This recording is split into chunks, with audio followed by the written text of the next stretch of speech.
Hello friends, ഇന്ന് ഞങ്ങളുള്ളത് കണ്ണൂരിലെ ആദ്യത്തെ ഫ്ലോട്ടിംഗ് റെസ്റ്റോറൻ്റായ നമ്മളെ പറശ്ശിനിക്കടവിലെ സ്വന്തം ഡ്രിഫ്റ്റ് ആൻഡ് ഡൈൻ ഫ്ലോട്ടിംഗ് റെസ്റ്റോറൻറ്റിലാണ്. ഒരു പാർട്ടി ഉണ്ടായിരുന്നു ഇവിടെ, അങ്ങനെ ഞങ്ങൾ ഫ്രണ്ട്സൊക്കെ കൂടി വന്നതാണ്. ഇവിടെ പാട്ട് വെച്ചിട്ടുണ്ടായിരുന്നു, അപ്പോൾ പിള്ളേഴ്സ് എല്ലാവരും കൂടി ഡാൻസ് കളിക്കാനൊക്കെ തോന്നി. അങ്ങനെ ഞങ്ങളെ ഫുഡൊക്കെ വന്നു, കുട്ടികളൊക്കെ കഴിക്കാൻ തുടങ്ങി. ഫ്രഞ്ച് ഫ്രൈസും നഗറ്റ്സും പിന്നെ സാലഡ്സും, പിന്നെ ഇവിടുത്തെ ഏറ്റവും എൻ്റെ ഫേവറേറ്റ് ഐറ്റമാണ് ലോഡഡ് ഫ്രൈസ്.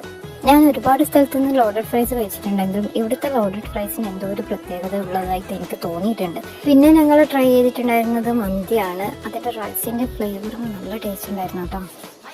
എല്ലാ ഫുഡും എല്ലാവർക്കും ഭയങ്കര ഇഷ്ടമായിട്ടുണ്ടായിരുന്നു. അപ്പോൾ സ്പോട്ട് വരുന്നത് നമ്മളെ പറശ്ശിനിക്കടവ് മുത്തപ്പൻ ക്ഷേത്രത്തിൻ്റെ തൊട്ടരികിലുള്ള drift and dine floating restaurant. ഫുഡൊക്കെ കഴിച്ച് കഴിഞ്ഞിട്ടും കുട്ടികൾക്ക് വീട്ടിൽ പോകാൻ തീരെ താല്പര്യമില്ലായിരുന്നു. പാട്ട് വെച്ചതുകൊണ്ട് തന്നെ എല്ലാവരും അടിപൊളി ഡാൻസായിരുന്നു.